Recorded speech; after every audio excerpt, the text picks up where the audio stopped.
Assalamualaikum warahmatullahi wabarakatuh. And salam sejahtera again to all my student EHT01. Previously, we have focused about the disaccharide.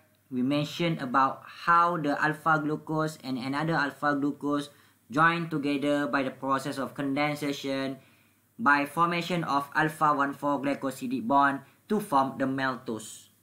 So once the maltose is formed, apabila satu-satu maltose ini mula terbentuk, kita juga boleh belajar bagaimana maltose ini dapat diuraikan. Maltose juga boleh mengalami proses breakdown apabila maltose ini dipecahkan menjadi kembali dia punya monomer. Untuk pembentukan kembali monomer daripada maltose ini, dia melibatkan satu proses yang kita namakan sebagai hydrolysis. Breakdown of the maltose is involved breakdown of the maltose into monomers. Dan monomers dia adalah alpha glucose and another alpha glucose. To form the monomers, maltose will broken down their bond. Ikatan apa tadi pelajar? Ikatannya adalah alpha-1,4 glycosidic bond.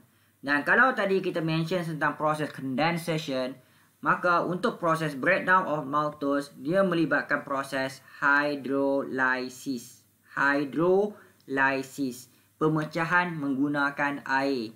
So, hydrolysis ini adalah satu proses breakdown dan dia melibatkan addition of a water. Kalau tadi release of the water, right now adalah addition of water. Highlight perkataan addition of water. So, bagaimana proses breakdown ataupun hydrolysis of the maltose ini berlaku? Untuk kita mention dan kita pelajari proses ini dengan lebih mendalam, maka adalah lebih baik untuk kita tahu dia melibatkan beberapa perkara. Yang pertama sekali, kamu kena melukis struktur maltose. So, tulis kat bawah ni maltose. So, masih ingat lagi bagaimana melukis maltose? Kita kena lukis dua Pyranose ring 6 sudut ini. 1, 2. Tu yang pertama, lukis dulu perkara ini ya. Skeleton dia. Lukis dia punya carbon skeleton dia. Yang kedua, tunjukkan ada linkage antara carbon number 1 dan carbon number 4. Dan namakan linkage ini. Linkage ini dinamakan sebagai alpha-1,4 glycosidic bond.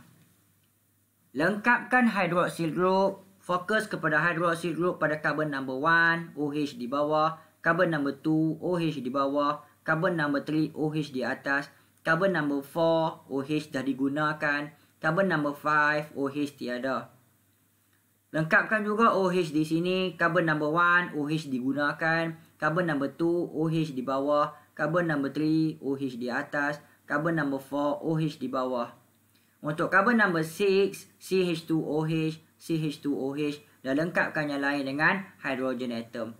Lengkaplah kita punya maltose. Kalau tadi kita tunjuk bagaimana water release, maka untuk proses hydrolysis, maaf pelajar ya, ini tulis sebagai hydrolysis, bukan condensation.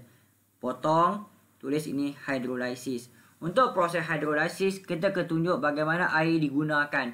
Addition of water. Tunjukkan air menuju kepada linkage ini. Tarik satu arrow, tunjukkan water is attack the bond. So, ikatan ini akan pecah, menghasilkan balik dia punya monomer. So, monomer di sini adalah alpha glucose dan monomer di sini alpha glucose. Masih ingat lagi nak melukis alpha glucose? Alpha glucose akan dilukis dengan menggunakan carbon skeleton sebanyak 6. So, buat dalam bentuk Pyranose ring. Masih ingat lagi? Untuk yang pertama sekali, lengkapkan carbon number 6, CH2OH. Carbon number 1, OH di bawah. Carbon number 2, OH di bawah. Carbon number 3, OH di atas. Carbon number 4, OH di bawah. Dan lengkapkan yang lain dengan hydrogen. Begitu juga alpha glucose yang kedua. So, baik. Ini saja pelajaran kita tentang hydrolysis of the maltose. Jadi buat sedikit pembetulan. Pada perkataan condensation ini, gantikan dengan hydrolysis. So, hydrolysis melibatkan bagaimana kamu tunjuk water attack the alpha-1,4 glycosidic bond. Maltose dipecahkan, maka terbentuklah dua monomer dia, iaitu alpha glucose dan another alpha glucose. That's all for our lesson today. So we complete learn about monosaccharides, and we also complete learn about the disaccharide, and we focus a lot on the maltose formation and maltose hydrolysis. So bye semua. Assalamualaikum warahmatullahi wabarakatuh.